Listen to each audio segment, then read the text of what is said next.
unstoppable kick-ass confidence. Are you ready? Welcome to the Raw and Unscripted Show with Christopher Rausch, where we help you overcome your self-created crap without the self-help fluffy bullshit. Now please welcome our host, Christopher Rausch.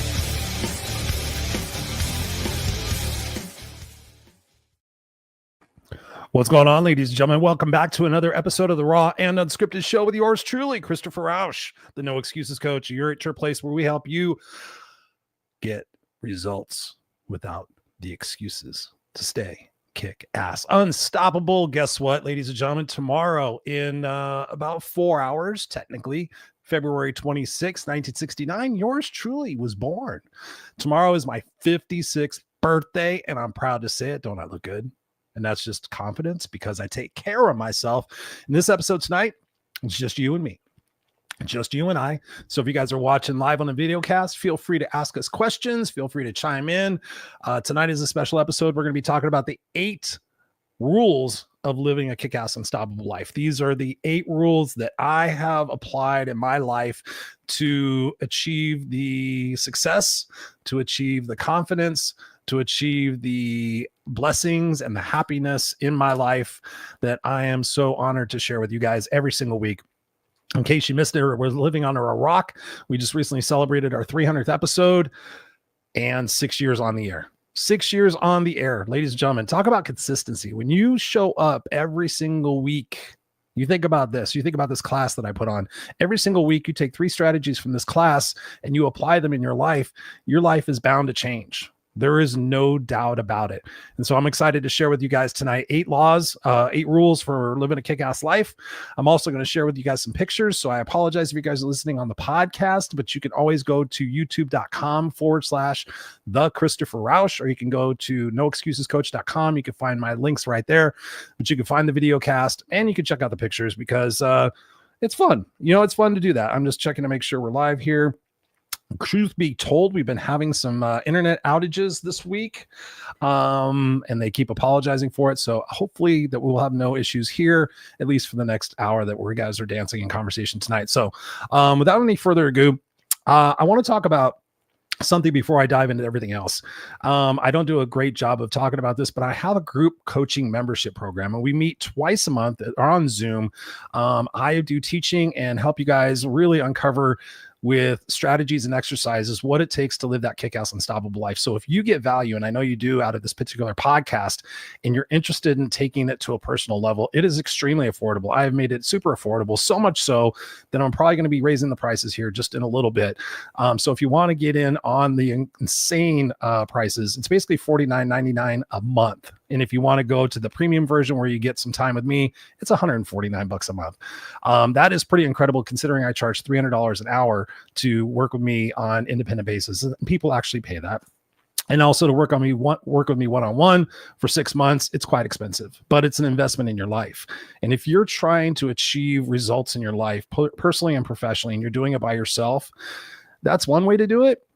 But I can honestly tell you, I would not be where I'm at today without joining masterminds, without attending seminars, without having coaches, without having mentors.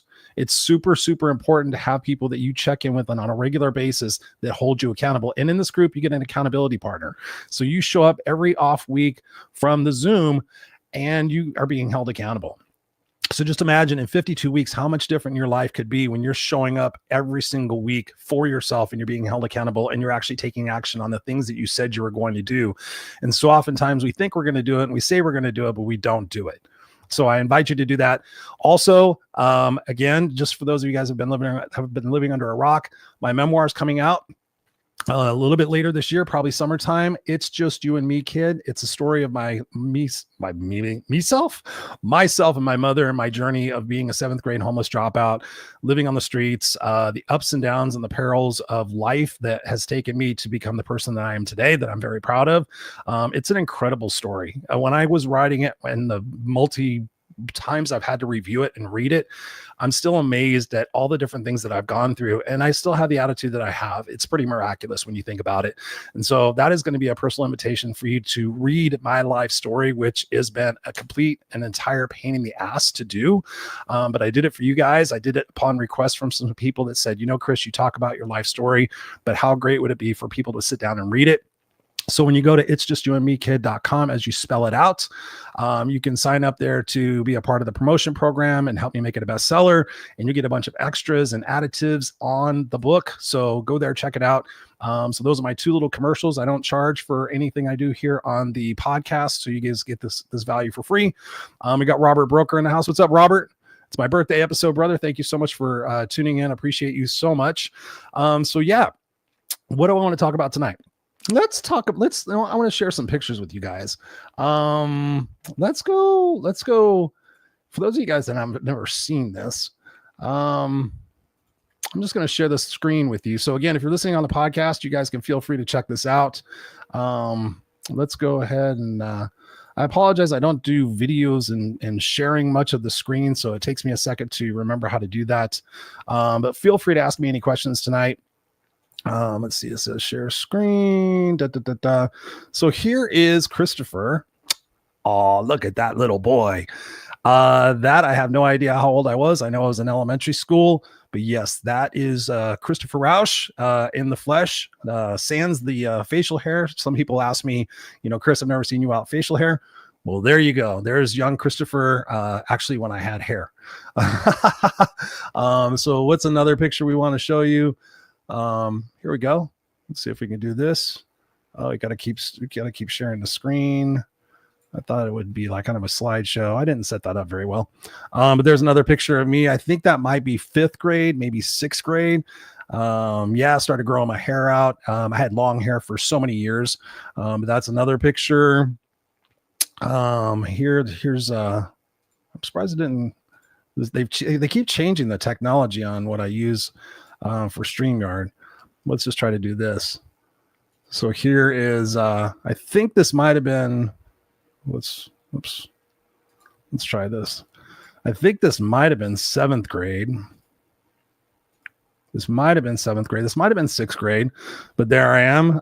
Yes, I know a lot of people have said, Chris, you look stoned in that picture. And I might have been. I think I started smoking pot around the 5th or 6th grade. It's pretty crazy. It's funny how much when I look at that picture, it reminds me of my son. And my son is adopted, but I'm going to talk about that in a little bit. But yeah, there's little stoner Chris from back in the day. And here's a super funny picture. So we're gonna kind of leap forward here a little bit.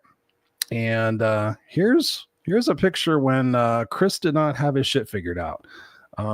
This is probably in my early 20s, I think it is. So yeah, the hair has grown out. It got curly for whatever reason, but yeah, that's in my early 20s. I don't know, maybe 25, something like that, 27. That was back in my Jesus look, my rock star look, and I've kind of remained that rock star look. But yeah, it's been quite a journey, and we're going to talk about those rules in my life that have gotten me to this point. I'm going to share some more pictures, but right now I just want to kind of get into the lessons. And then also I'm going to tell a couple of stories tonight. I'm going to tell people always say, Chris, you talk about the success and you talk about what it takes to get there, but you never really talk about some of the challenges that you had in order for you to get there. And so I'm going to talk about that tonight as well. So it's going to be a super packed show. We got Nicole Young in the house. Nicole, thank you so much for being here. She says here, happy Purpose Day. My birthday was 2/19. Talk about birthday wake-up call. I got hit head on. I'm so grateful to be alive today. You got hit in like in a car accident. Jesus Christ, don't get in a car accident. Those are bad. So thank you guys for being here. So my first lesson tonight. And when I think about this, my coach had asked me this years ago, and she said, Chris, why are you successful? Like, let's really narrow it down. And this is what happens when you have people in your life that ask you those tough questions. And I thought about it, and I'm like, so here's lesson number 1, take imperfect action. Take imperfect action and never give up. And I'll give you an example of that. Here's a story. So most of you guys know I was homeless. I dropped out of school in the 7th grade when I was 13 years old. And I was always consider myself to be stupid. My mother always called me stupid. I didn't do very good in school. I have ADHD. I had a hearing problem. I had a vision problem. So I was not the best student. And plus I was the class clown. Plus at the 5th grade, I started getting high, and the 6th grade, smoking cigarettes, and maybe the 7th grade started drinking. I'm not quite sure. It's all kind of a blur. But when I became 17 years old, I got a chance to make a decision. And here's the crux of it. I decided that I had three choices. I was going to get out of the situation of being homeless by going to jail, by going in the military. Actually, there's four choices. I forgot about the military choice. People were trying to get me to join the military, but I had long hair and there was no way I was going to have anybody spit in my face and tell me what to do because my mother already did that. But the three crux of the choices were I was going to get out of it in jail or a cop car. I was going to wind up dead because I was doing bad things with bad people. And I tried to kill myself twice. And fortunately, I sucked at it. Or here's the tough part. At 17 years old, being with my mom my entire life, never knew my biological dad. I was going to have to make different choices. I was going to have to dramatically change what it was that I was doing. I was going to have to leave my mom in the situation that we were in, living this crappy motel with drugs and prostitution and all sorts of nasty things going on. It was a nasty place to be. Actually, living in the backseat of the station wagon was actually better than living in this motel. It was a lot less dangerous. That's for sure. I had a gun put to my head. That's what really prompted all this. I had a gun put to my head and the guy was going to shoot me. And I said, go ahead and pull the fucking trigger. And fortunately he didn't. It's a long drawn out story, which you're going to read in my book. And then that's when I kind of got to the crossroads and I kind of heard God, source, universe ask me like, Chris, what are you going to do? You can't keep doing the same thing over and over again, expecting different results. You just can't. That's the definition of insanity. And so I made the toughest decision that I had to make at that point in my life. And I left my mom in that crappy situation. And I moved into an apartment with 5 guys and worked 3 jobs. And it wasn't until I met my mentor that he suggested that I go back to school and get my GED. And so I'm telling you this because you have to take imperfect action. I had no idea what a GED was. I dropped out in the 7th grade. I thought I was stupid. I did horrible in school. I wasn't a people person. You think I have confidence now. I had zero confidence then. Zero. I just busted my ass and put my head down and kind of followed the trend. And drugs and alcohol and smoking were my escape from the reality that was my life. And again, I tried to kill myself because I didn't want to deal with it. But again, when I got into school, I just kept taking that imperfect action. When I got into my careers and my jobs, I didn't know what the hell I was doing. When I first got into telemarketing, I had no idea how to do sales. When I got into working on cars, I had no idea how to do that. All the things in my life, I started without knowing anything. But I started and I kept going and I kept figuring it out. And that's the thing I really want to implore with you with rule number 1 is wherever you're at, whatever you're doing, you don't want to start a business. The greatest thing right now that you have is you have a mobile computer in your pocket. You literally have Google, YouTube, and ChatGPT. You have 3 resources. I had to go to a public library and check out cassette tapes. I had to go to the library and check out books. And I had to teach myself how to read again. Because I hadn't been in school since 7th grade. I hadn't picked up a book. And so I took that imperfect action and I never gave up. That's why I talk about my wristbands. I also sell wristbands. I always do a crappy job of selling that. No excuses. Believe. You got to believe. You got to stay unstoppable, right? It says it right there. Unstoppable. And is it hard? Yeah, it was debilitatingly hard. But with blood, sweat, and tears, I did it. And I didn't have the answers. And I didn't really have anybody in my life except for that mentor. And he was good and everything, but I had to apply the action. I had to do the homework. I had to do the studying. I had to stay awake until 2:00 in the morning to study and then go to work at 6:00 in the morning. And then I had to go to work all day. And then I had to come home and do my homework again. And then I finally got my GED. And then I went to school and when I got my associate's degree, I was scared to death the day I walked onto that college campus.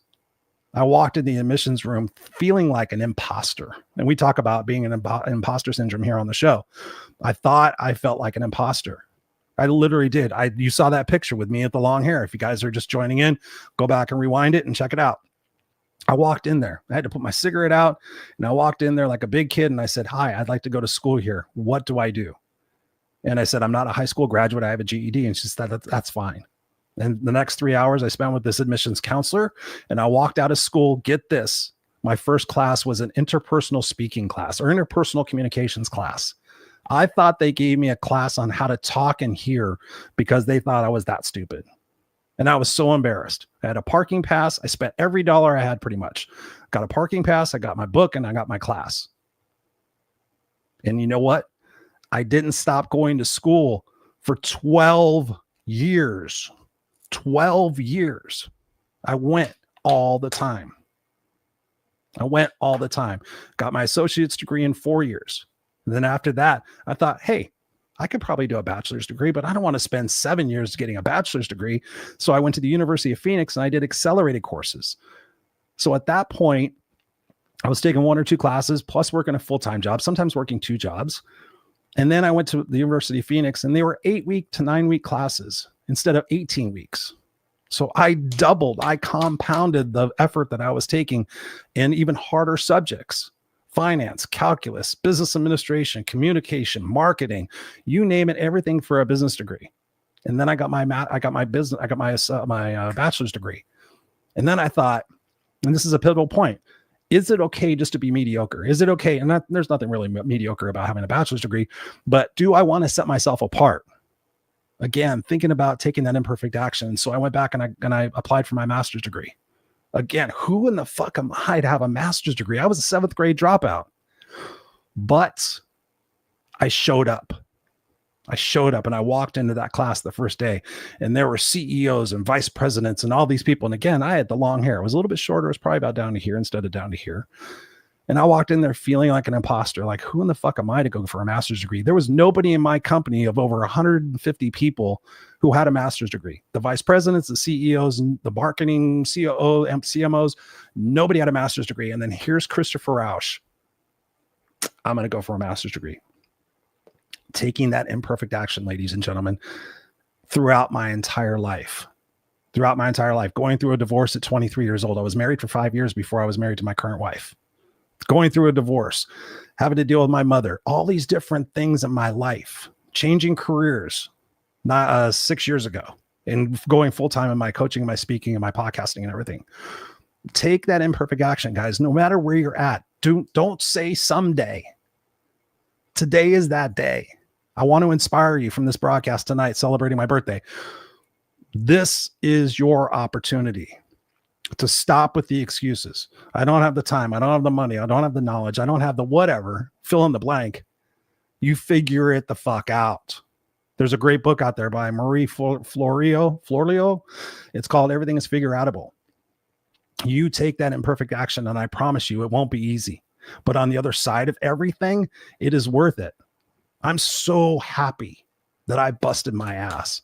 My ethics, my values, my everything, my legacy, right? We're here for a purpose. We're not here to be complacent. Ask yourself, when did it become acceptable to be complacent? When did it become acceptable to be average, right? When? With your health, with your personal relationships, your professional relationship, with your career, with your finances, with whatever it is that you have going on in your life. Take that imperfect action and compound that over every single day. Get up and go to the gym. Don't say you're going to try to get up and go to the gym. You're just going to fucking do it. You're just going to fucking do it. All right. I can go on with that one for hours and hours and hours. What's up, guys? We got Walt McKinley in the house. What's up, brother? Good to see you. Thank you so much for being here. Appreciate you. One of my mentors in my life, one of my dear, dear best friends. We got Teresa Turner in the house. What's up, Teresa? Thank you so much for being here. Yeah, happy birthday. Thank you. I'm kind of tripping out on it. I'm honestly tripping out about it. I don't feel 56. I don't think I look 56, but when you look on the timetable of average life expectancies, you start to shift your perspective a little bit when you're kind of on the different side of the curve. Now, that said, medical technology and things of that nature are changing. So possibly we could live to be 120, 150, 170. Who knows? Not sure I want to live that long. It's okay. I'm here to do the best I can with what I've got while I have it. So thank you guys all for being here. Feel free to ask me questions. If you missed the first part, I showed some pictures. I'm going to show some pictures again in a little bit. And I'm going to keep telling stories of kind of the challenges that I've had because I don't do enough of that. Rule number 2, make sure we're doing on time. Rule number 2, be authentic to yourself. That has been such a huge thing for me. I did the suit and tie thing. I did the fitting in thing. I did really prescriptively for a good majority of the first chunk of my life is no matter who you were, who do I need to be for you? In my professional career, who do I need to be for my boss? Who do I need to be for the person in marketing? Who do I need to be for the person in sales? Who do I need to be to get the girl I want? Who do I need to be the friend? Who do I need to be the guy that fits in at the party? Who do I need to be for you? And then I got really deep into drinking. And here's another story. I got to the point where I was a pretty good professional drunk. I wouldn't say I was an alcoholic, but I was getting really on the very cusp of that. And fortunately, my friends had a little bit of an intervention with me and they said, hey, Chris, we're worried about you. It wasn't like they all got in a room and had a fucking, person and you need to go to rehab. But my friends got together and they said, Chris, we're really worried about you. You're a fun guy and, we love to be around you and everything, but it seems like you use drinking more than you should. And so what would it be like maybe if you slow down a little bit? And at that point, I was a high functioning boozer. I won't say alcoholic, but I was a high function party animal and I was really good at it. And I had to take a step back, even though I was successful and everything. And even though I was very healthy, I got my blood test done every 6 months. My kidneys and my liver have always been fantastic. Thank you, God. But I had to have a heart to heart with myself. And I had to really think, am I being true to me? Even though I'm successful and, financially successful, professionally successful, my ego was floating pretty good. I was using alcohol and I was using drugs to kind of band-aid the fact that I hadn't processed a lot of, the homeless stuff. I went out of that and then I just started busting my ass and I was able to stay in the zone of success, but at what cost? And then I became a professional speaker, put on the suit and tie. I can show you a video. Actually, you know what? Here, I'll show you a picture because I don't think a lot of people have seen this. I used to show this quite a bit. But this is yours truly. This will be fun. And I was very proud of this. I thought I looked fucking kick ass. And I did. There I am. My professional portfolio picture, Christopher Rausch in a suit. Very successful, made a lot of money professionally speaking, traveling around. But is that me? It was me for a time. It served its purpose. But I'm happy to say, this is me. This is me.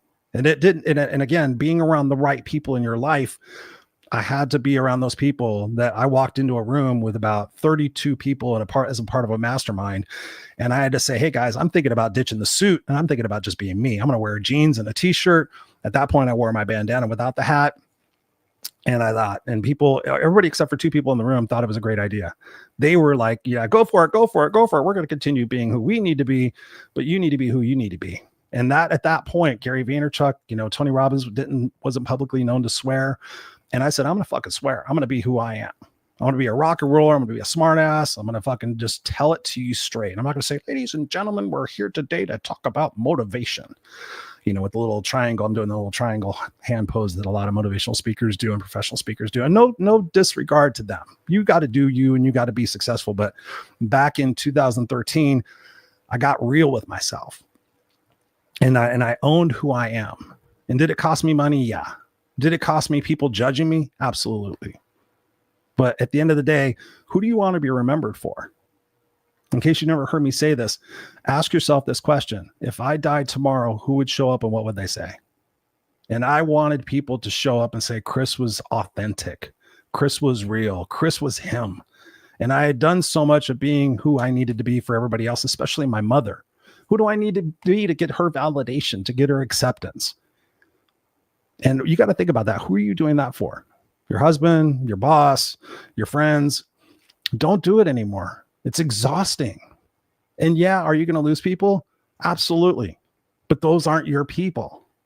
Those people are liking you for who you are for them. How much can I do for them? And that's what I would do. I'd bust my ass. I'd be the guy that moved the refrigerator up and down the stairs because I didn't want anybody else to have to struggle. I would be the guy that would do this and do that and do that. Oh, Chris, you're so awesome. You're so awesome. But where were people when I needed them? I had to find those emotions. I had to find that comfort inside of a bottle. And again, that nearly almost cost me in my life. I don't talk about this very much. I had 2 near-miss accidents. 2 near-miss accidents because I was drinking and driving. And I am not proud of that. There was one time I almost went over the side of a cliff in my 89 Bronco. Unfortunately, my 32-inch tires caught a lip that was probably all of 12 inches high, if that, maybe 6 inches. My back tire in the rain. I almost went down the fucking embankment. I would have went ass over tea kettle. I probably would have been severely injured or dead. Again, doing stupid things. Fuck around and find out, right, Walt? Yeah, brother, I appreciate you. So think about that. Just be honest with yourself and be authentic with yourself. And it's going to be tough. You're going to go through a period of loneliness. But I promise you, the right people will show up for you. And when the right people show up for you, you start making the right things happening. And you don't need to run to your short-term gratifications. And that's often what we're doing. We're running to our phone. So many people are buried in their phone. I see people at the gym who fucking walk around watching YouTube videos or watching whatever while they're working out. Do not do that. Be authentic to yourself. Rule number 3, this is one I love to talk about, is in relationships. Do I want to be right or do I want to be happy? Think about this personally and professionally. Do I want to be right or do I want to be happy? And I'll tell you how I got there. My mother had to be right all the time. All the time. If she didn't feel like she was right, she was going to overpower you into making you think she was right. She was going to belittle you, argue with you, raise her voice, get angry, all these different things. I saw her fight with everyone. The car mechanic, the grocery store clerk, her friends, her coworkers, her bosses, everybody, her spouses, me, my sister, all those different people. So seriously, do I want to be right or do I want to be happy? When I took a look back and I thought about, you know what, if I don't want to turn out like my mom, I need to do something. And I need to change the way I look at people. And I need to change the way I look at myself. Again, so oftentimes we want that egoic validation. You think about it when you go back to being a kid. If I'm right, you're good. Oh, Chris is right. He's good. If you're wrong, you're bad. So what do? We spend our life trying to be right. We try to prove upon ourselves to other people to get their validation. Oh, look at how great Christopher is. He's right. He's also smart. Right. I'm going to talk about that in a second, where that's another story. Excuse me while I take a drink. Normally I've got a guest where I could take a drink and kind of relax for a second. But yeah, so I'm doing more one-on-ones of these podcasts. So make sure you guys tune in and check on that. So do I want to be right or do I want to be happy? Like, and you're in a situation, when you think about it, if somebody else is right and you know they're right, but you're trying to prove them wrong, what position does that place them in? What do you think about that? Like when somebody's trying to prove you wrong, what happens? Do you sit back and go, that's a really good point. I never really considered that. Yeah. You know what? Let me think about that. Thank you for bringing that up. I appreciate that. No, we get defensive. Flight or fight. Fight or flight. There's fight, flight, or freeze, actually. But oftentimes, what do? We fight. Somebody pushed us back into a corner. So if you're trying to make me feel wrong, what am I going to do? I'm going to try to prove you wrong. Or I'm going to call you names, right? You go back to the sandbox. Well, no, fuck you. No, fuck you. No, your dad's an asshole. No, your mom is a shithead. Blah, blah, blah, blah, blah, blah, blah. We go back into those little games because our feelings are hurt. But you stop and you think about it. Would I rather be happy or right? And sometimes, it's like, win the battle, lose the war kind of thing. And so when I became aware of this, I had to really kind of stop myself. And this leads into number 4. Seek first to understand, then to be understood. You guys may have heard me talk about that. And I don't care how many times I talk about it. It's probably one of the most important lessons I've learned in my life. So out of these 8, seek first to understand, then to be understood. My mother never wanted to understand. She always had to be understood. She didn't give a fuck. She wanted to be understood. She had to be understood. But when I thought about that, right or happy, I'm like, what's the first step in that? Right? Whenever you're thinking about something, just ask yourself, what's the first step? Going back to rule number 1, taking that imperfect action. What's the first step? What's the one thing that I can do by which doing so will help me get started, will help me keep going, will give me that ammunition? We talk about having a big enough why, you have a big enough how. So when you think about right or happy, seek first to understand. And a big majority of that is realizing we have 2 ears and 1 mouth. We've heard it said before, but it merits repeating. Like, do less talking and more listening. And just ask people, can you tell me more about that? How did you come to that conclusion? What was your frame of mind? What things would you question about that if you were to question your thoughts on that? Ask people questions. Get them talking. And that not only hear what they're saying, here's a big lesson also. Don't just hear what they're saying. Like really focus and pay attention. Make it a game with yourself to say, you know what? I'm going to really listen to what Chris is saying. I'm going to really listen to what Julie's saying. I'm going to really listen to what Nicole's saying. I'm going to really listen to what Nellie's saying. Thank you guys all for being here. Really, truly listen. Because sometimes when we hear, what do we do? And then we're spacing out like, oh, look at the dials on the stereo. Look at my dry erase board. Oh my God, my fan's going. Oh, what did they say? Oh, they said 50 words. I heard 10, but guess what I'm going to do? Because I'm embarrassed because I wasn't paying attention. We're going to make the assumption that we think we heard and really listened to what that person says. And then we're going to make a response. And then chances are if we made an assumption and that person's not paying attention or actively participating in the conversation, then you have misunderstanding. Then you have friction. And then both people walk away and go, what a dumbass. But when you truly listen, you say, hey, Chris, here's what I heard you say. And then you paraphrase back to that person what you heard them say. And that person goes, you fucking listen. Holy shit. I can't tell you how many times I've had people go, so Chris, let me understand. This is what I think you're saying, right? And then they say it back to me and they get it right. And I'm like, holy shit, you were truly fucking listening. How amazing is that? Right? I keep pushing my in-ears in. I got little monitors in here, so I'm listening. So then again, think about that. Happy or right, seek first to understand. Is it easy? No. Does it take patience? Absolutely. But everything in life is about building that patience. Maybe you don't need that immediate, that satisfaction. One of the rules I was going to talk about is responding versus reacting. So oftentimes we emotionally react to a situation instead of taking that time to hit the pause button. Hey, you know, if you've ever driven a stick shift, which most people have it these days, if you've ever driven a stick shift, you have to push in the clutch before you shift the gear. So I tell people, push in the clutch. My buddy Rob knows this all too well. I'm like, hey, buddy, did you push in the clutch? Right? When your wife's talking to you, did you push in the clutch? And before you want to interrupt them, right? That's another communication thing. I used to teach communication classes. I was a communications coach. I was a relationship coach for a number of years, specifically, right? So when you take these things, and you should be writing these things down, write these tips down, because this is golden shit. I mean, it's taken me 56 years to fucking realize. So take it to heart. So don't make those assumptions. And I see a lot of people making assumptions. Oh, those people are that. Those people are that. I'm like, shut the fuck up. Maybe ask them a question, right? Don't we want to be understood? When you make somebody feel understood, you validate them, and you do not have to agree with them. You don't have to agree with them. You can sit there and say, you know what? I hear what you're saying, and here's what I heard. Is that accurate? Yeah, Chris, that's accurate. Thanks, man. I really appreciate you listening. Okay. Can I offer my feedback now and some of my opinions, and let's kind of have a dialogue about that? Well, sure. Yeah. You know, sometimes people say, oh, those aren't your people. You move on. All right. I could go on for hours. I'm trying to make this concise because I want to tell a couple more stories, and I want to make sure I get these all done. So here's a story, you know, thinking about how I had to grow and my ego and my assumptions. When I was starting off my corporate career at the last place I worked at for 26 years, I started off in the warehouse, you know, pulling and packing, doing export documentation for international and domestic shipments. And then I decided, you know what, I want to get into management. And so I want to become a supervisor. So I went to my boss, my review was coming up, and I said, hey, what is it going to take for me to become a supervisor? She goes, you want to become a supervisor? And I said, yeah.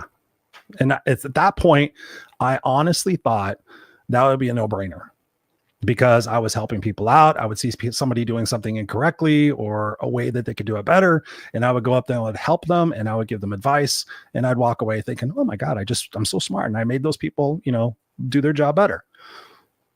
So my boss, thankful for Yvonne, Sumner Chavaria, if there's anybody ever out there that runs across her, great lady. I don't talk to her anymore. Long story. So she said, hey, Chris, do you want to get a management review instead of just your normal hourly review? And I said, yeah, no problem, baby. Bring it on. I got this. I was in my early 20s. I got this. And so I walked into her office on review day thinking, man, I got this nailed. I'm going to get a promotion. I'm going to get more money. And I could tell by the look on her face that this was not going to go well. And she says, you asked for this. And I was like, yeah, what's the deal? What's the problem? So it was one of the first times I had to kind of shut up and listen. And she proceeded to tell me in a nutshell that the guys in the warehouse didn't respect me. that they thought I was a know-it-all, that they thought I was a show-off, that they thought I was intentionally trying to make them feel stupid when I would come up there and say, hey, you shouldn't do it that way. You should do it this way. I didn't know about tact and diplomacy. And so when I got done with the review, she said, no, I'm not going to make you a supervisor, but I'll tell you what, if you want to become a supervisor, here's the things to do. And perhaps we can look at it next year. And so I literally walked out of that review like, fuck her, fuck this place. They don't deserve me. I'm doing more work than I should be doing. I'm going to go look for a new job. Swear to God, honest Indian. Very pivotal point in my life. Went home. I think it was a Thursday or a Friday. Went home over the weekend. And there was a point where I heard this little voice in my head say, Chris, do you think she could be right? Do you think she could be right? Hang on, let me turn my fan on. I'm hyped up right now. Do you think she could be right? So when you think about people in your life giving you feedback, could your husband be right? Could your friend be right? Could your daughter be right? Could anybody, whoever is in your life that is telling you something, could they be right? And so oftentimes we're like, no, again, going back to that, I want to be right instead of happy. So I thought about it and I swallowed a big dose of humble pie. And I walked back in on Monday and I said, you know what? Thank you. Thank you for being honest, because she'd not been honest and not cared, I probably wouldn't have had the career that I had. So thank you, Yvonne. So what did I do? I took that imperfect action and I started going to the library, because this was before the internet, and I checked out books and I bought books on famous leaders, the Jack Welches of the world and all the presidents, Abraham Lincoln. And I studied and I studied and I studied. What do great leaders do? What do famous leaders do? I would ask people in conversations. So if you were to give somebody who was into leadership 3 pieces of advice, what would that be? So I became thirsty and I immersed myself for that year. And I looked at relationships and I looked how to approach people and I looked at communication. And so I started approaching the guys different. And instead of saying, hey, you want to do that better? Like, hey, can you show me what it is that you're doing so I can understand it a little bit better? Because maybe I'm not seeing the whole process. Well, sure, Chris. Yeah. Okay. Different approach, different feeling, different response, building synergies, building relationships, instead of like being like my mom, like, oh, I'm just going to show you how great I am. And I just paused and I started listening. Oh, fuck, I was making an assumption. I didn't know about the other parts of this process.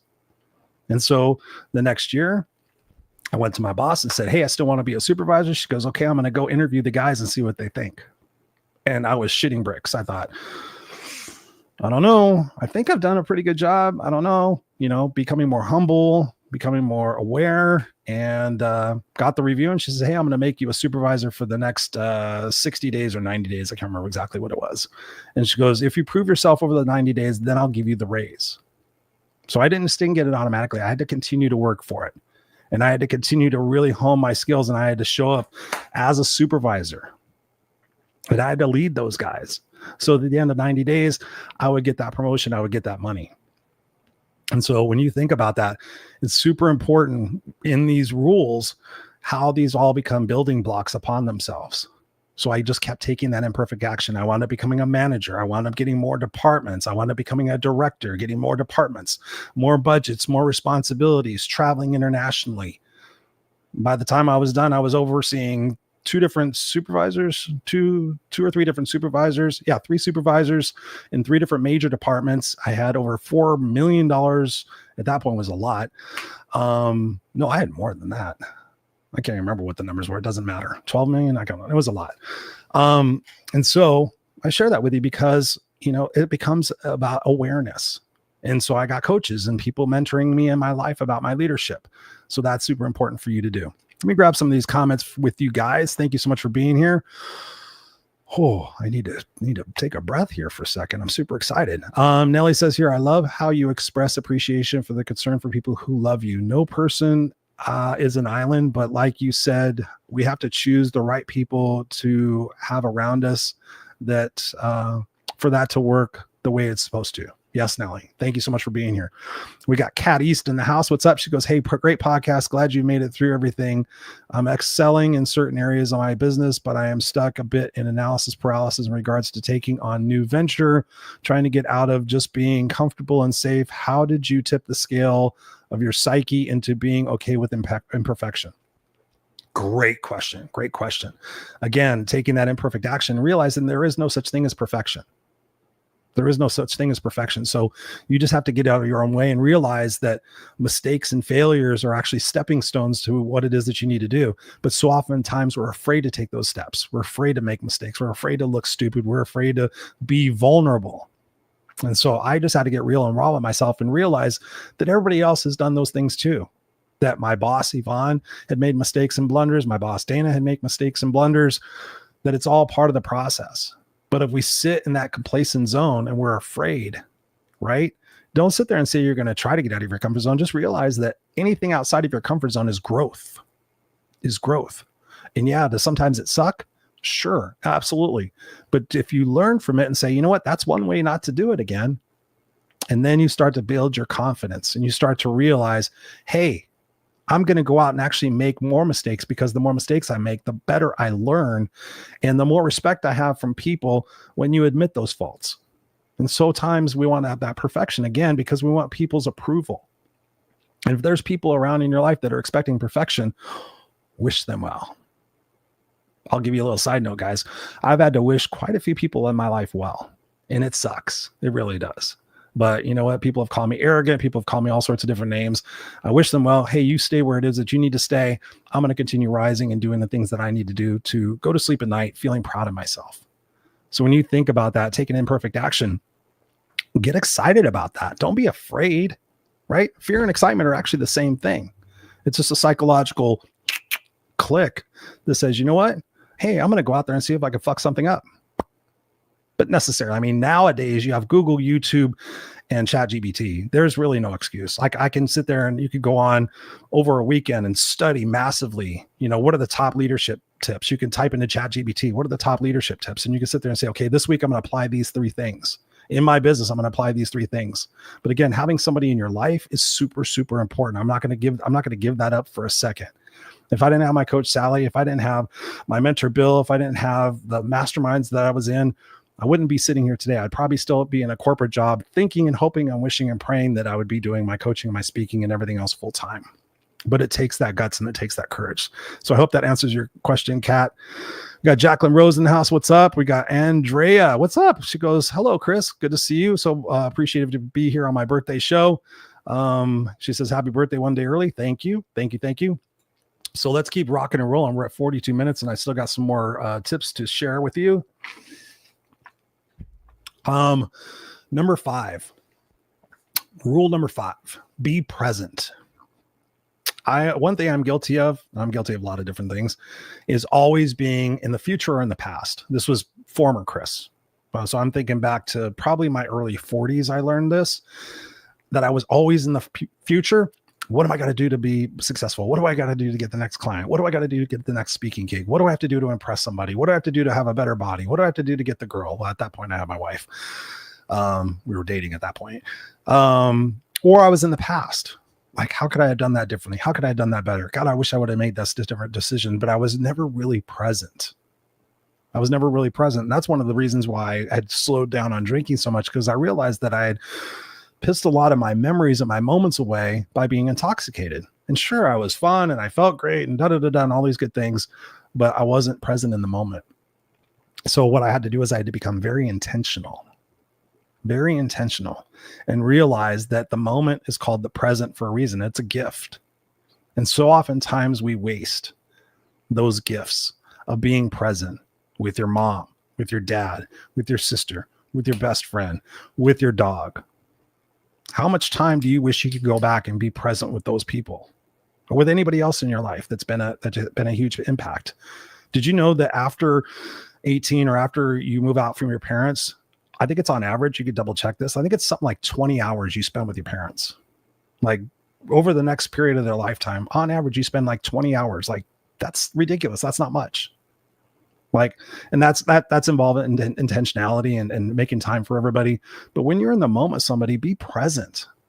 Like, really fixate. Like I said before, really be intentional about hearing and listening to what that person's saying. They're sharing something with you. They're sharing an emotion. They're sharing a story. They're sharing wisdom.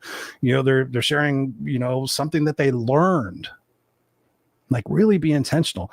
That has been a challenge for me. I am ADHD on crack. I can sit there and tell you all the different things in my periphery whenever I'm out in public.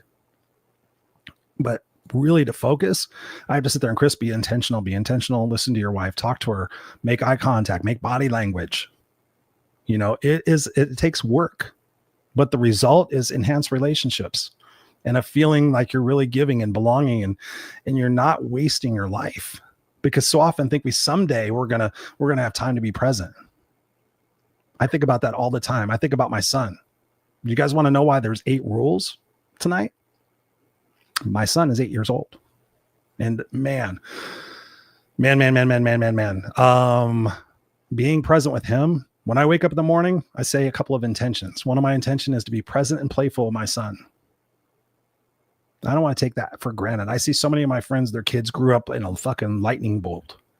And their parents say, and I would ask them, like, what would you do if you had it to do it differently? Again, Chris, I'd be present, man. I wasn't really there. I was thinking about work. I was thinking about this and I was thinking about that. And sure, I was there, but I wasn't really there. So when you think about rules, rule number 5, be present. Because you know what? Tomorrow's not guaranteed. I have known a lot of people to drop dead. I've known a lot of people to get really sick. And regrets suck. They really, really suck. Number 6, speaking of that, take care of yourself. Health first. Like I said, last year I quit drinking for a year. I completely quit drinking. And I would quit drinking for 90 days, 60 days, 30 days. But I'm like, October 22nd of 2023? Because I sat there and said, you know what? I'm not going to drink for a year. That was huge. And I made that decision in one day. I saw one documentary or one YouTube video from Andrew Huberman that talked about the effects and the toxicity of alcohol. And man, I could put Jack Daniels away pretty good and still be fine. Like, I'm super amped right now. So when I have 3 or 4 drinks, boom, boom, I might go, oh, this is what normal people feel like. And a lot of people that drink will tell you that.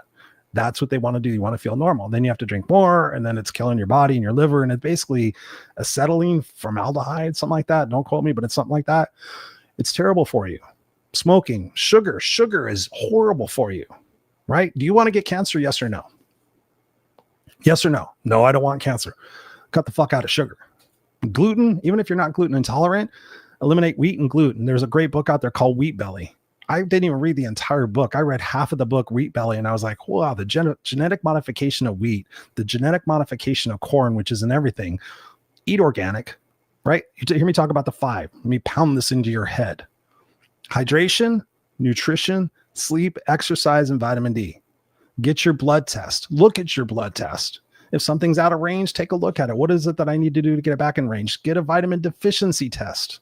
Most people are vitamin deficient in vitamin D, magnesium, sometimes potassium.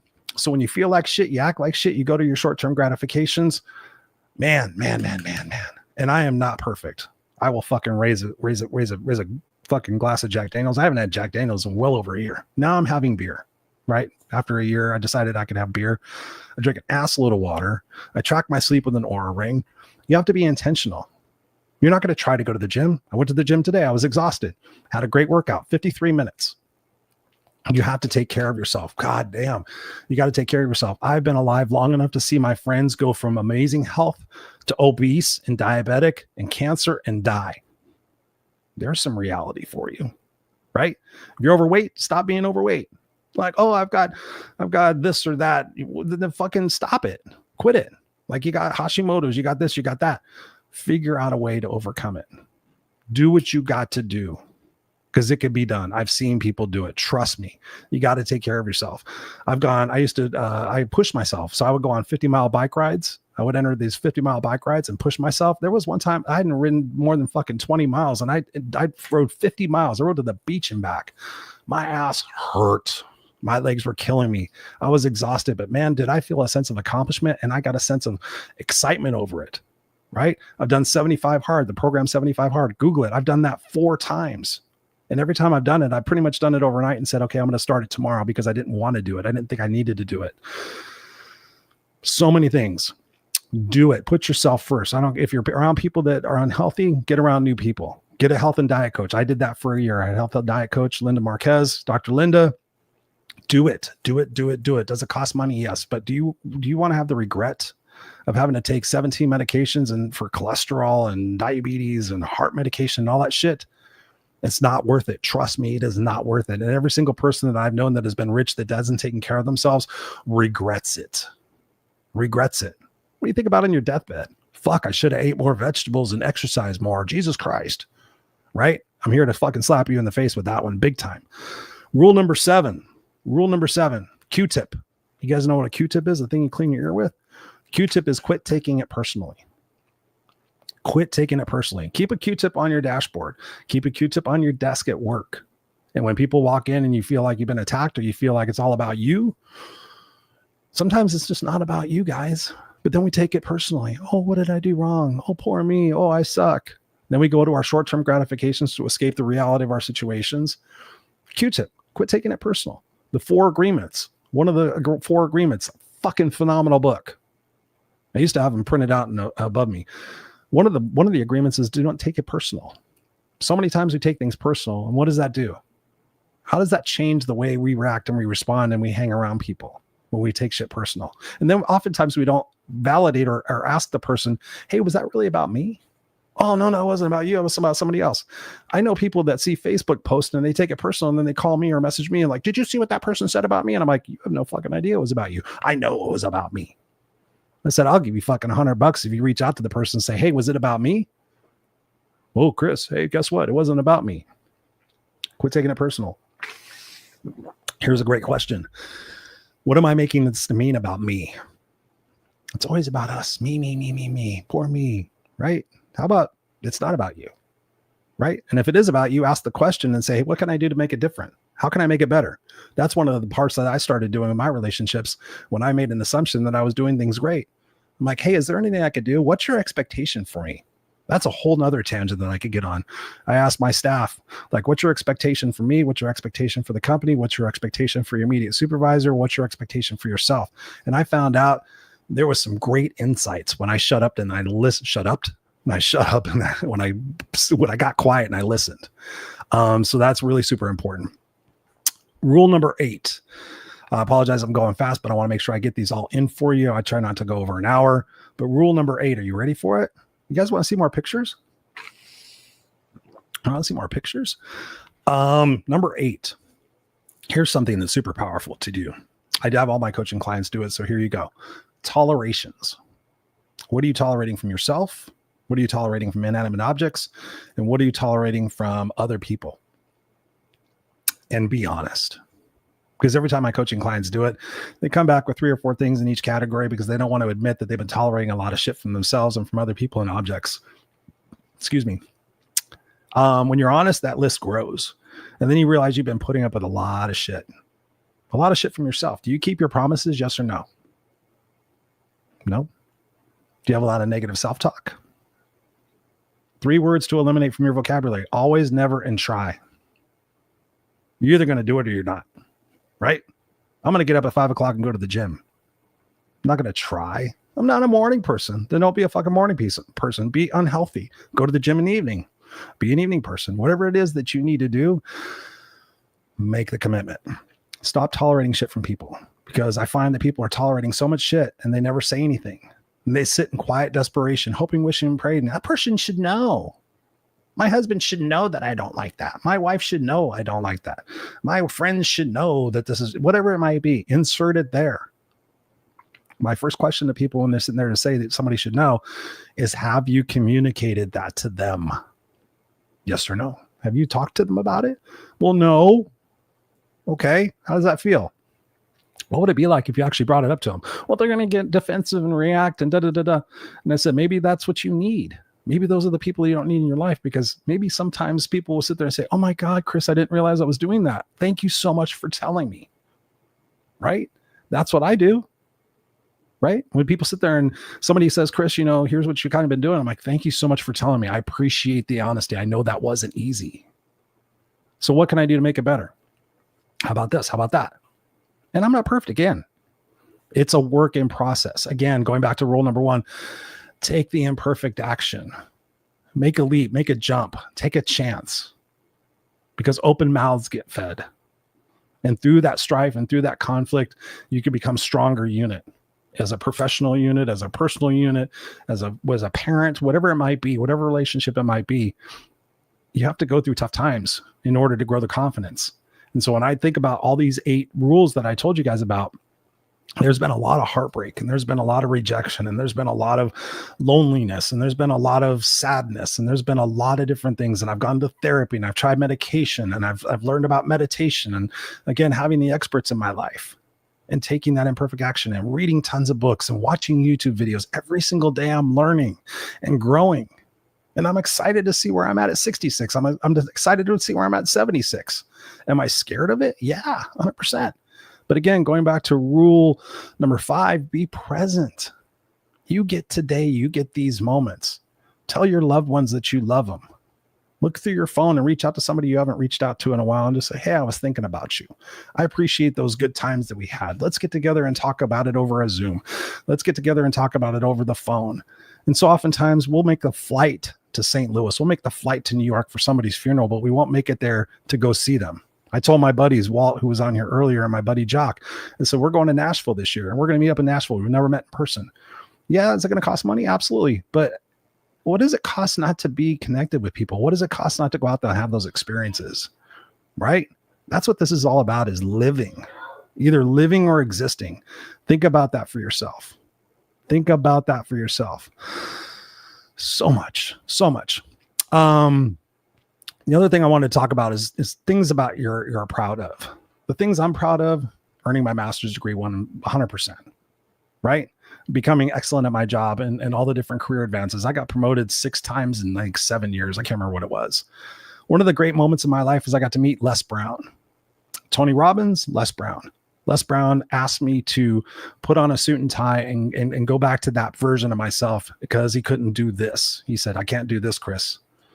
You know, I was going to show you guys a video of Les Brown interviewing me, the homeless 7th grade dropout, Les Brown. Here, I'll show you a quick little thing. Maybe we might go just a little bit over. You guys enjoying this? You guys kind of digging this? This is a glimpse into my life. So, let's see. What do you tell people who are going through some tragic times right now? Every time the unemployment goes up 1%, 10,000 women are battered and children are abused.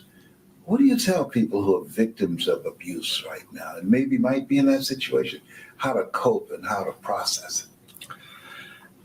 I tell them it's not easy. I tell them it's not going to be tomorrow when they're going to feel better, but I tell them they have a choice in that particular moment in time, whether that moment defines you as being a victim or if it defines you as being a victor. Okay. So hopefully you guys saw that. I was going to show you the whole thing, but you guys can go check it out on youtube.com/the Christopher Rausch. But I also want to share something with you because you don't get to see him on the clip, but Les Brown, here he is. There's me and Les. Les asked me to put a bandana on him. He asked me for the bandana, and then he had me put it on him. And there's me and him at this event where he asked me to not do this, not be the rock star that I am. And I said, no, Les. I said, I can't even apologize. I said, I got to be me. I got to be me. So as a part, I want to show you this also because you can't see this on camera, just to let you know that this is all true and I wouldn't bullshit you because I love you guys.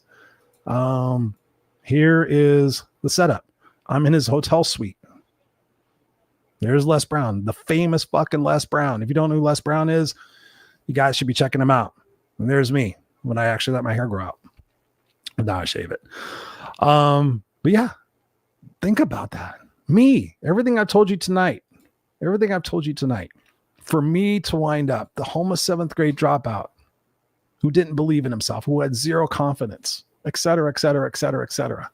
For me to be sitting in that hotel room with the famous Les Brown asking me questions about my life. Holy shit.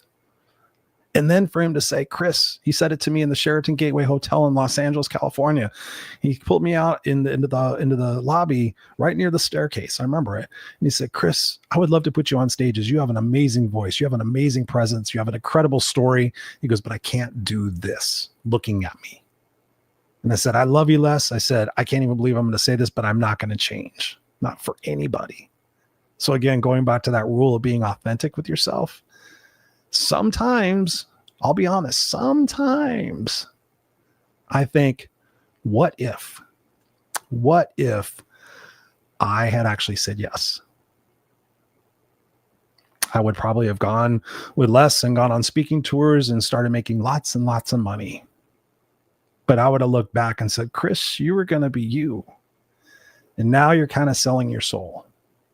And I'm not saying if you need to do something, you need to do something, because there's that ebb and flow. But for me, it was super important that I couldn't be like anybody else. I looked around a room at a multi-speaker event and we all looked the same. We were all saying the same thing. We all had the little fucking triangle pose. Ladies and gentlemen, we're going to talk about motivation. You could go on my YouTube page. There's a whole playlist of me in suit and tie speaking like that, not swearing. Being very poised and saying, okay, next on our agenda, we're going to, right? I'm raw and unscripted. That's why I created this show. That's why I created the title, because it's who I am. Look at Andrea says here. She goes, one of the first motivational speakers I heard. Les Brown is fucking phenomenal. Darlene says, be you. Yeah, you got to be you. Andrea says here, actually, Christopher Rausch is awesome too. Well, thank you. I appreciate you. I appreciate you so much. Darlene says, first speaker I ever listened to, my favorite. So there we go. So you guys know who. Jacqueline says here also, she goes, get down, Les Brown. He's the real deal. This is Mamie Brown's. I used to be able to say that really fast. This is Mamie Brown's baby boy or something like that. So there you have it. 8 rules for life, some vulnerable stories, some pictures of yours truly. What do you think? And again, I want to end this on one of the reasons why I chose 8. Out of everything I've accomplished, and this goes out to my son, Jackson, who I can hear outside my office right now. This goes out to you, buddy, because out of everything I've accomplished, being a dad, becoming a dad, we adopted him at birth. We couldn't have kids naturally. We went through a whole fertility catastrophe. It was horrible. And so we adopted him, and we actually almost gave up on that. And I put my speaking career on hold because I wanted to be a present dad. And the things that I've learned, the growth that I've experienced as a person, as a man, from being a present parent and making that dedication and a commitment to be the dad that I never had. 0. I never had a dad. Never knew my biological dad. He was married with kids of his own. You'll read about it in the book. But being a dad, being present and making sacrifices, right? It's pretty incredible. So think about what you want to be present for, who you want to be present for, whether you have kids or not. Show up for yourself. Look at yourself in the mirror in the morning and have a sense of pride, have a sense of curiosity, have a sense of wonderment about what you can accomplish, because you motherfuckers are strong and resilient. I don't care what you've been through. I don't care what you're going through. Every day is a new day. And as my tattoo says right here, what doesn't kill you makes me stronger. Well, it says what doesn't kill me makes me stronger. You know what my other arm says? You're only limited by the parameters of your own mind. And under my wristband, it says WTW. So this is also dedicated to William T. White. I know the White family isn't necessarily watching, but Bill White said to that 17-year-old kid, Christopher, you're only limited by the parameters of your own mind. And that's what started me on that journey to take that imperfect action and ultimately wind up at 30 years old, graduating with my master's degree the same year I bought my first house. I now own 2 houses. On to be 3 houses probably in a couple of years. And I say that with confidence because I bust my ass. So there you go. So if you're not subscribed to my YouTube channel, please subscribe, hit the YouTube button, hit the like button, hit the subscribe button. If you're not on the podcast, make sure you're getting the podcast downloaded. Please help me help millions of people. That's my goal. And so no matter what nationality you are, sexuality you are, religious belief, political affiliation. I love you all. And together we have a responsibility to make this world better for the 8-year-olds out there in the world who don't deserve to grow up in a divided world, in an opinionated world, in a selfish world, and an angry world. All of us have a responsibility to ourselves to love ourselves, to like ourselves. And that's a process. It does not happen overnight. It may take you 3 months, 6 months, a year. It may take you 3 years. I've been working with people for over 4 years. Some of my clients for over 4 years. The growth I see in people when they dedicate themselves, when they take that chance. So with that, I'm thoroughly exhausted. I've been going since 5 o'clock this morning. I've been talking since 6 o'clock this morning. So thank you for showing up on my birthday episode. Thank you for enjoying the rules for life. Let me know in the comments what your favorite rule was, what the one rule you are going to apply in your life. Put it in there. Type it out. Type out the rule. If you came in halfway through, go back and listen to it, watch it again. I put some pictures up in the beginning of little Christopher. So thank you for allowing me this opportunity and this joy, celebrating my birthday with me. It happens tomorrow. I'm going to have myself a me day on Thursday. Tomorrow I've got a bunch of commitments and things to do. So what's up, Eno? Oh my God. Talking about Rockstar, talking about 2013. I knew Eno way back when. I've known her since then. So thank you, beautiful soul sister, for showing up. And so there you have it. There's another edition of the Raw Unscripted show. Please share this out. I know beyond a shadow of a doubt that these 8 rules can change and transform people's lives. We'll be back here again next week. We've got a cool guest. I'm having very limited guest on the show this year. So we got a phenomenal person that you're going to really enjoy. Last week, we had a phenomenal person with Eric Jackson. The week before, I think we had Brian Kelm. Fantastic shows. Again, show up, take 3 strategies from the show, show up again next week, take 3 strategies, take that imperfect action, love yourself, be present, seek to be understood, seek to understand, then to be understood, all these different things. So I thank you guys. I'm going to enjoy the rest of my evening with my family, and I love and appreciate you guys. We'll see you here next time on the Raw and Unscripted show. Christopher Rausch, No Excuses Coach, signing